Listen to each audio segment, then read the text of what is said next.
नमस्कार दोस्तों, मैं पारस कुमार आज आप लोगों के लिए हिंदी पेडागोजी के मोस्ट इम्पोर्टेंट सिलेक्टेड 15 क्वेश्चन लेकर आया हूं, जो कि बिल्कुल आपके एग्जाम पैटर्न पर हैं, जिन्हें यदि आप पढ़ते हैं तो निश्चित ही यहां से आपको एग्जाम में सीधे सीधे क्वेश्चन देखने को मिल जाएंगे।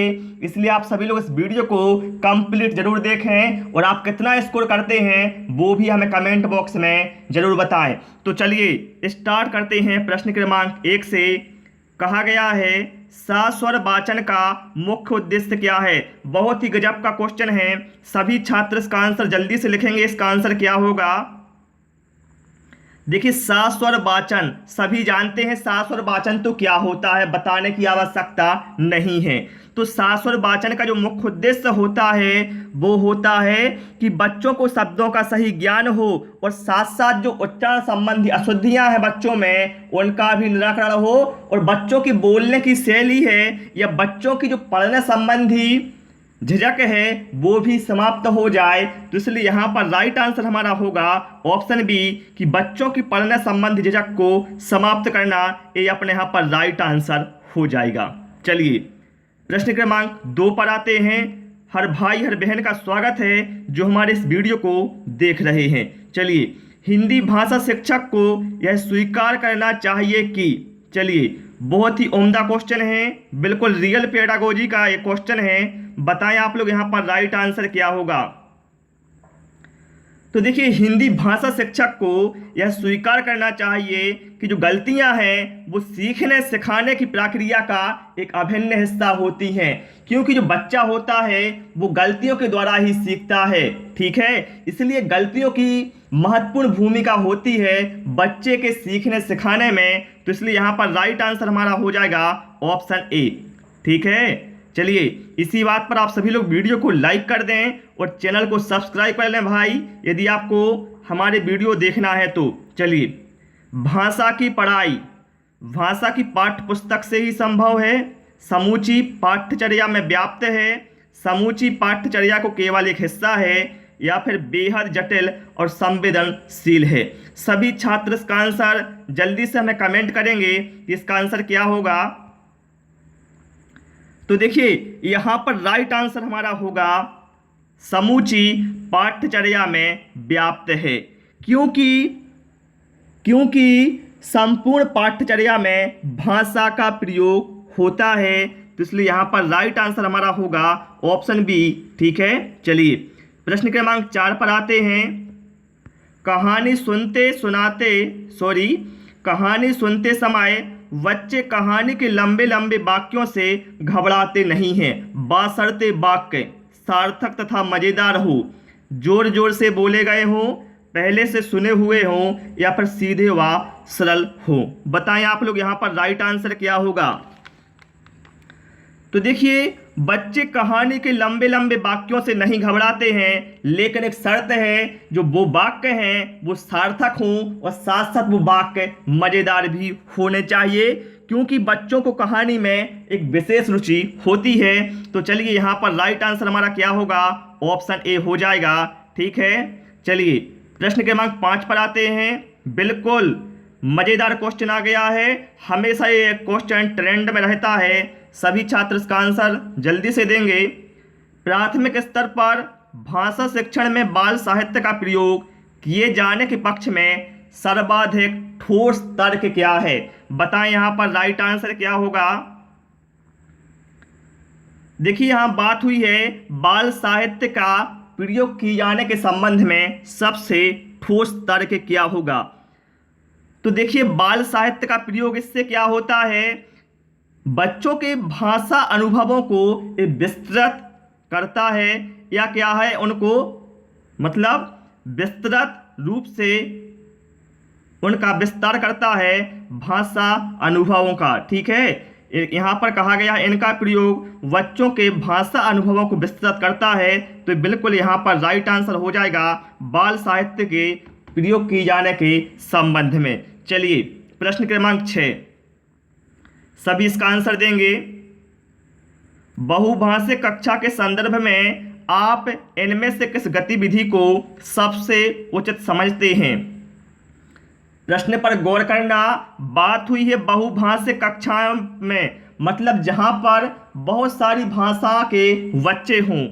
स्वतंत्र शब्द को 10 बार बोलिए।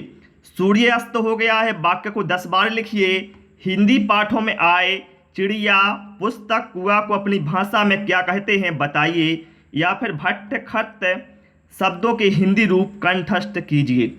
तो यहाँ पर राइट आंसर हमारा होगा हिंदी पाठों में आए चिड़िया, पुस्तक, कुआ को अपनी भाषा में क्या कहते हैं बताइए। क्यों होगा? क्योंकि देखिए कक्षा कैसी है, कक्षा हमारी बहुभाषिक है। हो सकता है किसी छात्र को इंग्लिश से आती हो, किसी को हिंदी आती हो, किसी को पंजाबी आती हो। अब देखिए वो चिड़िया, पुस्तक और कुआ को अपनी अपनी भाषा में व्यक्त करेंगे। तो ऐसे में क्या है, जो बच्चे हैं जिसको हिंदी नहीं आती है वो हिंदी में उनका नाम सुन लेगा क्या है, जिसको इंग्लिश नहीं आती है वो इंग्लिश में सुन लेगा, जिसको पंजाबी नहीं आती है वो पंजाबी में सुन लेगा। मतलब क्या है, बच्चों के मध्य जो भाषा का आदान प्रदान है वो होगा।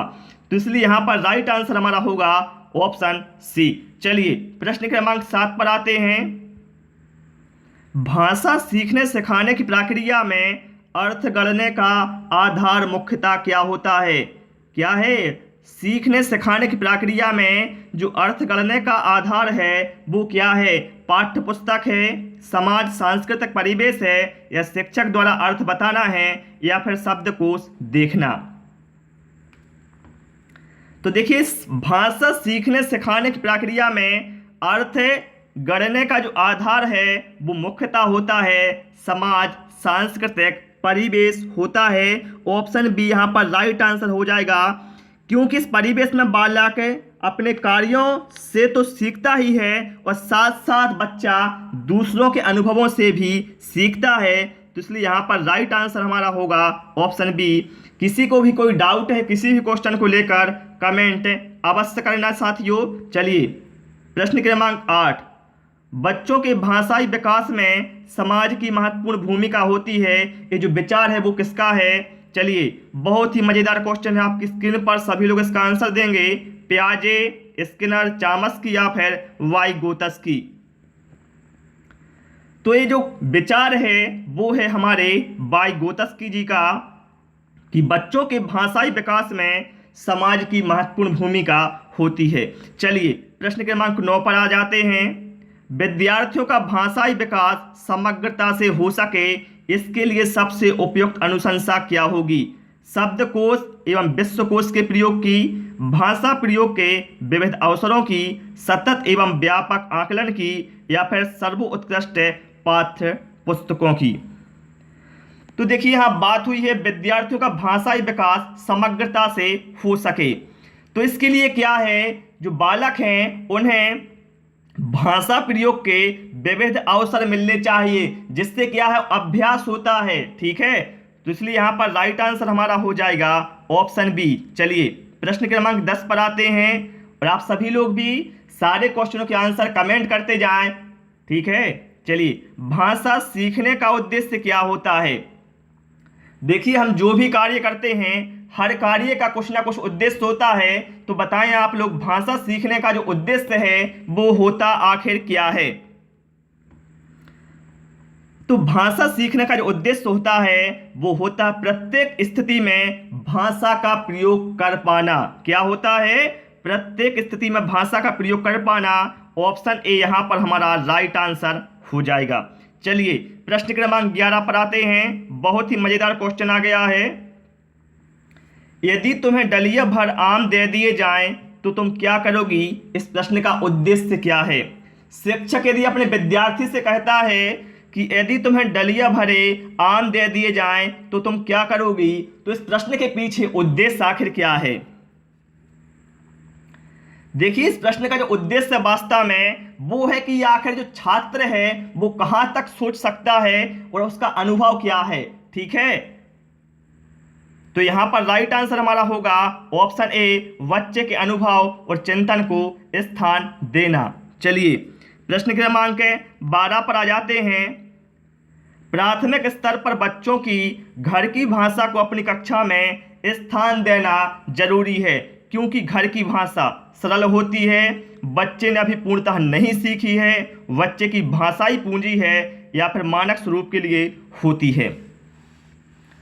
देखिए बच्चों की जो घर की भाषा होती है उन्हें कक्षा में स्थान देना बहुत ही जरूरी होता है, क्योंकि बच्चे क्या हैं, जब विद्यालय आते हैं तो वो अपनी भाषा है, जो उनकी मातृभाषा है, वो अपनी पूंजी के रूप में लेकर ही विद्यालय आते हैं। तो यहाँ पर राइट आंसर हमारा होगा ऑप्शन सी, बच्चे की भाषाई पूंजी है उनके घर की भाषा।